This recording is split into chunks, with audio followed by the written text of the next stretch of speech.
고린도전서 7장 25절입니다.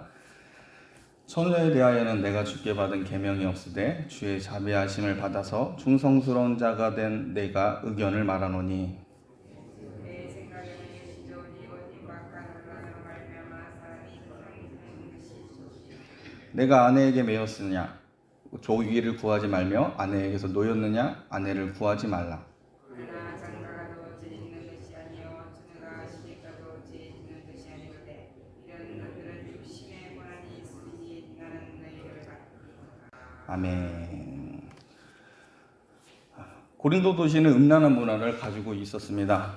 고린도 도시 안에는 아프로디테라고 하는 여신을 주로 숭배하였는데 아프로디테는 사랑의 여신으로 알려져 있습니다. 특별히 이 아프로디테는 로마식 표현이고 그리스식으로는 대개 비너스라고 불려지는 신입니다. 아프로디테를 숭배하는 의식 자체가 굉장히 음란하였고 육체적인 사랑을 미화를 하였습니다. 더러운 음행죄가 여신을 숭배하는 행위로 미화된 결과 고린도 도시 안에는 정상적인 가정이 생겨날 수가 없습니다. 신전 창기들과 동성애를 조장하는 남자 미동들이 고린도 도시 안에 굉장히 많았습니다. 그 결과 고린도 사람들은 음행죄를 죄로 여기지 않았습니다. 안타깝게도 오늘날 현대사회에도 동일한 현상이 일어나고 있습니다. 과거 부끄럽게 여겼던 음란한 행위가 오늘날 많은 젊은이들 사이에 허용되고 있는 추세로 가고 있습니다. 음행죄가 자기 취향과 개성으로 여겨지기 시작하고 있습니다. 남에게 피해를 주지 않고 서로가 합의한 것이라면 그 자유를 지켜주고 인정해주는 것이 오늘날 사회의 역할이라고 많은 사람들이 생각을 합니다. 교회가 그것을 죄라고 지적하게 되면 이것은 인간의 자유를 억압하고 사회를 분열케 하는 혐오죄라고 이들은 말하기 시작했습니다. 고린도 사람들은 간음과 음행죄를 죄로 여기지 않고 아프로디테의 여신을 숭배하는 행위로 만들어 버렸습니다. 이러한 더러운 도시 가운데 하나님은 자기 자녀를 두시고 놀랍게도 이곳에 교회를 허락해 주셨습니다. 사도행전 18장 8절에서부터 10절에 이렇게 기록되어 있습니다. 사도행전 18장 8절에서 10절에 보면 또 해당장 그리스도가 온 지방과 더불어 주를 믿으며 수많은 고린도 사람도 듣고 믿어 세례를 받더라. 밤에 주께서 환상 가운데 바울에게 말씀하시되 두려워하지 말며 침묵하지 말고 말하라. 내가 너와 함께 있음에 어떤 사람도 너를 대적하여 해롭게 할 자가 없을 것이니 이는 이 성 중에 내 백성이 많음이라 하시더라. 1년 6개월을 머물고 그들 가운데서 하나님의 말씀을 가르치니라 라고 되어 있습니다. 사도 바울이 음행의 도시 고린도에서 복음을 전파할 때 하나님은 놀랍게도 이 더러운 도시에 이 성 중에 내 백성이 많다라고 말씀하십니다. 사도 바울에게 두려워하지 말고 침묵하지 말고 말하라 라고 명령하신 겁니다. 여러분, 세상이 아무리 더러워도 하나님은 악한 세상 속에서도 살아가고 있는 주님의 자녀들을 주목하시고 그들에게 복음을 들려주도록 역사하시는 분입니다. 하나님은 고린도 도시에 살고 있는 자기 백성을 불러 모아주셨습니다. 사도 바울의 이 복음 전파가 곧 하나님께서 자기 백성을 불러 모으시는 방법입니다. 여러분, 택한 백성은 성령의 능력으로 말씀에 반응할 수밖에 없습니다. 초창기 고린도 교회는 말씀에 반응하였고 더러운 우상 숭배를 피한 놀라운 결과를 내었습니다. 그런데 시간이 지나고 사도 바울의 부재 중에 말씀으로 세상을 이겼던 이 고린도 교회가 이제는 문제가 많은 교회가 되어버렸습니다. 여러분, 말씀의 약화는 교회가 세속화되는 지름길입니다. 말씀에 창념하고 세상죄와 싸워야 하는데 세상 철학과 세상 가치관이 교회에 들어오게 되자 말씀으로 배격하였던 그 우상 숭배가 천천히 들어오고 있었습니다. 고린도 교회 성도들이 다시 과거로 돌아가려고 하고 있습니다. 우상 숭배로 향하는 그 문을 조금씩 열기 시작하고 있었고 사랑이란 이름으로 더러운 음행죄를 용인하기 시작했습니다. 사도 바울은 이 음행과 관련해서 고린도전서 5장부터 시작해서 다루고 음행을 피하는 그 방법으로서 결혼을 7장에서 다루고 있습니다. 사도 바울은 이 음행을 막기 위해 결혼이 필요하다는 사실과 경건한 부부관계 그리고 이혼과 관련된 지침들을 가르칩니다. 그리고 청년들 중 결혼을 해야 하는 이 문제와 관련해서 오늘 우리가 읽은 본문에 또한 다루고 있습니다. 그런데 이 사도 바울이 이 결혼과 관련된 주제와 이 독신에 대해서 관련된 교리적 근거를 제시하는 부분이 있는데 그것이 바로 고린도전서 7장 17절부터 24절까지 내용입니다. 우리 한번 찾아보겠습니다. 오직 주께서 각 사람에게 나눠주신 대로 하나님이 각 사람을 부르신 그대로 행하라. 내가 모든 교회에서 이와 같이 명하노라. 할례자로서 부르심을 받은 자가 있느냐? 무할례자가 되지 말며 무할례자로 부르심을 받은 자가 있느냐? 할례를 받지 말라. 할례 받는 것도 아무것도 아니요 할례 받지 아니하는 것도 아무것도 아니로되 오직 하나님의 계명을 지킬 따름이니라. 각 사람은 부르심을 받은 그 부르심 그대로 지내라. 내가 종으로 있을 때 부르심을 받았느냐? 염려하지 말라. 그러나 내가 자유롭게 될 수 있거든 그것을 이용하라. 주 안에서 부르심을 받은 자는 종이라도 주께 속한 자유인이요 또 그와 같이 자유인으로 있을 때 부르심을 받은 자는 그리스도의 종이니라. 너희는 값으로 사신 것이니 사람들의 종이 되지 말라. 형제들아 너희는 각각 부르심을 받은 그대로 하나님과 함께 거하라. 사도 바울이 7장에 결혼과 관련된 주제를 다루다가 갑자기 사도 바울은 하나님의 부르심을 받은 그대로 하나님과 함께 거하라라고 명령을 합니다. 이건 교리적인 내용인데 이 원칙을 근거로 해서 이 결혼과 음행과 혹은 독신에 관련된 문제를 다루고 있는 겁니다. 자, 어떤 사람은 할례자로, 어떤 사람은 무할례자로, 어떤 사람은 종으로, 어떤 사람은 자유자로 부르심을 받았는데 그렇게 살아가라고 얘기하는 겁니다. 결혼과 독신에 대해서도 하나님의 부르심 가운데 각자 처한 상황이 다를 수 있다는 겁니다. 나이가 들어 과부로 있는 사람, 혹은 젊은 나이 중에 과부가 된 사람, 혹은 불신 배우자로 인해서 갈등을 겪는 사람, 결혼하지 않고 독신으로 살고자 하는 사람 등 각 사람들이 처한 상황이 다르다는 겁니다. 이런 상황에서 사도 바울은 고린도전서 7장 20절을 근거로 해서 각 사람은 부르심을 받은 그대로 지내라라고 원칙을 얘기하고 있는 겁니다. 하나님이 부르신 그 부름대로요. 자, 이 말은 고린도 성도들 향해서 하나님의 주권을 인정하라는 말입니다. 사도 바울은 하나님께서 정하시고 부르신 그대로 인정하고 주 안에서 살라고 선포하는 겁니다. 여러분, 하나님의 주권을 인정하는 일에 있어서 오해를 하시면 안 되는 것은 지금 사도 바울은 하나님께서 정해진 대로 벗어나지 말고 모든 것의 운명인 줄 알고 순복하며 살라는 뜻에서 말하는 게 아닙니다. 자, 사도 바울은 하나님께서 너를 노예로 태어나게 하셨으면 너는 그것이 운명이니까 어떤 일이 있어도 노예로서 평생 살아야 된다라고 말하고 있지 않는 겁니다. 여러분, 기독교는 운명론을 거부합니다.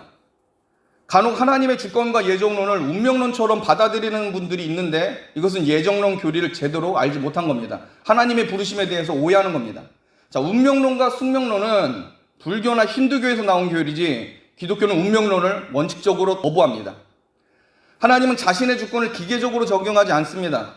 세상의 운명론은 인격적인 역사를 거부하고 법칙을 강제로 주입하는 방식입니다. 그러나 성경은 하나님을 인격적인 분이라고 선포합니다. 그래서 기독교의 예정론은 하나님의 주권이 실현되는 모든 과정 속에서 하나님의 인격이 그대로 적용하고 있다는 사실 여러분 믿으시기 바랍니다. 하나님은 인격이십니다. 운명론은 메마르고 인색한 원칙이 기계적으로 적용되기 때문에 결코 기도나 말씀이 있을 필요가 없습니다. 운명이니까요. 그러나 성경은 인격적인 하나님을 향해서 기도하라고 말합니다. 그리고 인격적인 그 하나님께서 말씀을 주시고 하나님과 참된 사귐이 일어날 것을 얘기합니다. 예정론 교리 안에는 하나님의 선하심과 죄에 대한 공의가 녹아져 있습니다. 그러나 운명론에는 인과응보의 기계적 적용만 있을 뿐입니다. 자, 사도 바울은 운명론의 노예가 되라고 말하고 있는 게 아닙니다. 그래서 사도 바울은 노예로 부르심을 받은 노예의 삶을 살아도 자유인이 될 기회가 되면 자유인이 되어 하나님을 더 잘 섬기라고 말하고 있는 겁니다. 자, 고린도전서 7장 21절 말씀 우리 한 번 더 읽겠습니다. 고린도전서 7장 21절입니다. 같이 읽겠습니다. 시작. 내가 종으로 있을 때 부르심을 받았느냐? 염려하지 말라. 그러나 내가 자유롭게 될 수 있거든 그것을 이용하라. 정리하면 하나님이 인격적인 분이시기 때문에 자신의 선한 의지에 따라 인격적으로 자기 백성을 부르신다는 겁니다. 인격적으로 부르신다는 겁니다. 그리고 그 은혜대로 그들의 갈 길을 정하여 주신다는 겁니다. 분명히 원칙이 있습니다. 그러나 그 원칙 안에는 아버지의 마음이 있고 하나님께서 죄를 싫어하는 명분이 있다는 겁니다. 이 사실을 잊지 말라는 겁니다. 하나님은 실수 없이 자기 백성의 인생과 삶을 공감하시며 하나님의 지혜에 따라 모든 것을 결정하시고 자기 백성을 통해 영광을 받으십니다. 이와 같이 사도 바울은 하나님의 부르심에 따라 하나님께서 부여한 삶에 합당하게 살라는 원칙을 근거로 해서 지금 부부관계와 결혼 유무와 이혼과 관련된 문제를 다루고 있다는 겁니다. 자, 고린도전서 7장 25절 오늘 본 말씀입니다. 7장 25절 말씀 우리 한 목소리 같이 읽겠습니다. 7장 25절입니다. 시작. 처녀에 대하여는 내가 주께 받은 계명이 없으되 주의 자비하심을 받아서 충성스러운 자가 된 내가 의견을 말하노니. 사도 바울은 처녀가 결혼을 할 것이냐 하지 말아야 할 것이냐 여기에 대해서 직접적으로 주님께 받은 계명이 없다라고 말하면서 매우 신중하게 자기 입장을 밝힙니다. 자, 실제로도 성경 어디에도 처녀가 독신으로 사는 문제에 대해서 전혀 가르침을 주는 내용이 없습니다. 그럼에도 이 사도 바울은 바로 전에 하나님께서 각각 부르심을 받은 그대로 하나님과 함께 거하라라고 하는, 즉 하나님의 주권 교리를 적용할 필요성을 느끼게 됩니다. 성경에서는 독신과 관련돼서 얘기를 하는 부분이 없지만 그럼에도 불구하고 이 교리를 적용하겠다는 말입니다. 사도 바울은 성경의 직접적인 가르침이 없지만 하나님 앞에 충성스러운 사도로서 자기 의견을 내겠다라고 말합니다. 처녀가 결혼을 하지 않고 독신으로 사는 이 특수한 상황을 다루면서 결국 하나님과 함께 거하는 삶을 향하여야 한다는 이 교리를 지금 적용하고 있습니다. 사도 바울은 자신의 이 교리적 원칙을 적용할 때 스스로를 하나님 앞에 충성스러운 자라고 말하는 것은 굉장히 의미가 있습니다. 왜냐하면 사도 바울은 자기 이론을 설파하는 목적이 아니라 하나님 편에서 하나님을 높이길 소원하는 믿는 사람으로서 이 교리를 적용하겠다고 말하고 있는 겁니다. 25절에 보면 충성된 자라는 말이 나옵니다. 25절에 충성된 자라는 말이 헬라어로는 놀랍게도 피스토스라고 되어 있습니다. 이 피스토스는 믿는 자라고도 번역할 수 있습니다. 여러분, 충성하는 거하고 믿는 거하고 헬라어 원어상 같은 말입니다. 잘 믿는 게 참으로 충성스러운 겁니다. 사도 바울은 하나님 앞에서 하나님을 신뢰하고 믿는 충성스러운 종으로서 하나님의 주권 교리를 적용합니다. 그 결과가 26절입니다. 우리 26절 말씀 우리 한 목소리 읽겠습니다. 7장 26절입니다. 같이 읽겠습니다. 시작. 내 생각에는 이것이 좋으니 곧 임박한 환난으로 말미암아 사람이 그냥 지내는 것이 좋으니라. 부르심 받은 그대로 살라라는 얘기입니다. 사도 바울은 각자 부르심을 받은 대로 행하라는 그 원칙에 따라 처녀도 독신으로 그냥 지내는 것이 좋겠다고 권면을 합니다. 그러면서 동시에 사도 바울은 이것은 내 의견이라고 자기 의견이라고 말합니다. 그런데 특이한 점은 26절에 보면 임박한 환난 때문에 독신으로 사는 것이 좋다고 말하는 내용입니다. 임박한 환난에 대해서 몇 가지 주장이 있지만 일단 예수님의 재림을 앞둔 환난의 시기를 표현하는 것으로 우리는 해석할 수 있습니다. 환난할 때 결혼을 하여서 부부관계에 매이면 하나님과 함께 거하는 삶에 있어서 지장이 줄 수 있다는 것이 사도 바울의 개인의 주장입니다. 자, 27절, 28절 우리 한 목소리로 읽겠습니다. 27절, 28절 같이 읽겠습니다. 시작. 내가 아내에게 매였느냐? 노이기를 구하지 말며 아내에게서 노였느냐? 아내를 구하지 말라. 그러나 장가가도 죄 짓는 것이 아니요 처녀가 시집가도 죄 짓는 것이 아니로되 이런 이들은 육신의 고난이 있으리니 나는 너희를 아끼노라. 여러분, 처녀와 총각이 결혼을 하느냐 마느냐 이 문제가 죄와는 상관이 없지만 부부관계가 서로 매어있는 관계이기 때문에 환난의 때, 주님의 재림에 있을 환난의 이때에 육신적으로 고난을 겪을 수 있을 거라고 사도 바울은 말하고 있는 겁니다. 자, 독신과 관련된 이 사도 바울의 가르침은 이거는 고린도 교회 안에 상당히 복잡한 문제와 연결되어 있습니다. 여러분, 당시 고린도 교회 안에 일부 교인들이 지금 잘못된 철학을 하나 가지고 있는 게 있습니다. 어제 담임 목사님께서 언급하셨지만 고린도 교회 안에는 쾌락주의와 금욕주의가 함께 언급되어 있습니다. 자, 쾌락주의자들은 당시 에피쿠로스 학파를 따르는 사람들이고 금욕주의자들은 스토아 학파를 따르는 사람인데 이 금욕주의를 따르는 처녀들 중에 성관계를 맺는 모든 것들을 악으로 규정하고 결혼을 부정해서 독신으로 살겠다고 주장하는 자들이 있습니다. 신앙적인 의미에서 독신이 아니라 하나님을 잘 섬기기 위한 독신이 아니라 성적인 모든 것들은 다 악한 거기 때문에 금욕을 해야지 천국에 갈 수 있다라고 하는 사상을 가진 자들이 있었다라는 겁니다. 자, 이 금욕주의자들은 육신을 더러운 것으로 여기는 특징이 있습니다. 그런데 이 금욕주의자들이 가진 더 큰 문제가 있는데 이런 사상이 복음 자체를 왜곡하는 데 있다라는 겁니다. 자, 이들은 육신을 부정하게 본 결과 나중에는 어디까지 가게 되면 예수님의 육신의 부활까지도 부정하게 됩니다. 어떻게 예수님께서 더러운 육신으로 다시 부활할 수 있겠느냐라고 말한 자들이 이 사람들입니다. 그 부분은 고린도서 15장에 다루게 될 겁니다. 자, 일단 이 스토아파를 복음과 섞어서 말하는 교인들 중에 예수님의 부활과 예수님께서 육신의 모습으로 재림하신 것 또한 믿지 않는다라는 겁니다. 자, 그러면서 예수님을 믿는 자기들은 영적으로는 구원받았기 때문에 이미 천사와 같은 몸이 되었다라고 주장합니다. 독신으로 사는 이유가 육신은 더러운 거고 우리 영은 예수님을 통해서 구원을 받았기 때문에 나는 이미 천사와 같은 몸이 되어서 이 독신 그대로 살겠다라고 이들은 주장을 하고 있다는 겁니다. 자, 이 부분은 오늘날 구원파 이단들의 오류와 비슷한 성향이 있습니다. 자, 이런 상황 속에서 사도 바울은 의도적으로 이 독신에 대해서 긍정적으로 말하면서 동시에 임박한 환난과 지금 육신의 고난을 오늘 본문에 말하고 있는 겁니다. 즉 재림은 아직 일어나지 않았고 우리는 아직 천사와 같은 존재가 아닌 여전히 육신의 고난 가운데 장차올 하나님 나라를 기다리는 성도라고 지금 사도 바울은 이 독신과 관련된 문제를 가지고 얘기한 겁니다. 여러분, 한 교리를 적용하며 나갈 때 굉장히 지혜가 필요합니다. 오늘날 이 세대와 다른 하나님의 마음을 안고 잘못된 신학과 잘못된 교리를 가지고 있는 그 사람들을 염두에 두면서 하나님 말씀을 가르쳐야 됩니다. 그러므로 본문에 나오는 임박한 환난이나 육신의 고난이라고 하는 이 두 단어는 굉장히 중요한 의미를 가집니다. 말씀 마치겠습니다. 여러분, 하나님의 주권을 인정하셔야 됩니다. 하나님께서 부르시고 여러분의 각자 처한 상황에 대해서 지혜롭게 어떻게 하면 하나님을 잘 섬길까라고 하는 그 원칙과 그 교리를 여러분의 심령과 마음에 새기셔야 됩니다. 거기에 따라 움직이셔야 합니다. 여러분이 처한 모든 상황 속에 하나님의 지혜가 있음을 인정하십시오. 여러분의 부르심에는 하나님의 뜻이 다 있는 겁니다.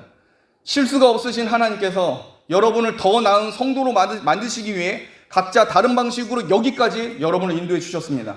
그러므로 여러분, 하나님의 주권을 인정하고 주어진 삶 속에서 하나님과 동행하는 삶을 사십시오. 내 삶이 만족스럽지 않다고 하소연하기보다는 하나님께서 나를 부르신 그 부름이 무엇인지 그 자리에서 사명을 발견하고 기뻐하셔야 합니다. 왜냐하면 인생은 짧지만 성도는 하나님과 영원한 사는 삶을 앞두고 있기 때문입니다. 부르심은 각자가 달라도 결국 성도는 하나님과 함께하는 영원한 삶으로 모아지게 되어 있습니다. 그 과정 중에 음행을 피하기 위해 하나님은 결혼 제도를 만들어 주셨습니다. 결혼은 수단일 뿐 본질은 하나님과의 거룩한 사귐이며 거룩한 교제가 원칙입니다. 결혼이 하나님과 사귐에 있어 방해가 된다면 결혼을 하지 않는 사람이라면 독신으로 사는 것도 하나의 방법일 수 있다라고 지금 사도 바울이 얘기한 겁니다. 이것은 각자 부르심에 맞는 선택의 문제입니다. 수단과 목표를 그 비중에 맞게 판단하고 적용하는 것은 쉽지 않은 문제이지만 이것은 주님의 교회가 말씀을 통해 감당해야 할 문제입니다. 그러므로 여러분, 하나님의 말씀에 창념하시고 하나님께서 세우신 그 원칙, 곧 성경 가르침과 교리를 여러분 이해하셔야 합니다. 신학이 하나님의 말씀이 중요한 겁니다. 그 교회의 하나님의 말씀과 신학이 어떻게 흐르느냐에 따라 그것이 참된 교회가 되느냐 아니냐의 중요한 기로에 서게 됩니다. 그냥 흘러가는 대로 흘러가면 세상에 덫에 빠지게 됩니다. 평생에 걸쳐 죽는 날까지 성도의 삶을 살고자 하신다면 성경을 공부하시고 말씀을 통해 하나님과 사귀는 것을 기쁨으로 삼으셔야 합니다. 하나님을 향하여 기쁨의 수고를 감내하고 성도를 격려하고 교훈하는 데 여러분의 모든 삶이 사용되시길 주님의 이름으로 축복합니다. 기도하겠습니다.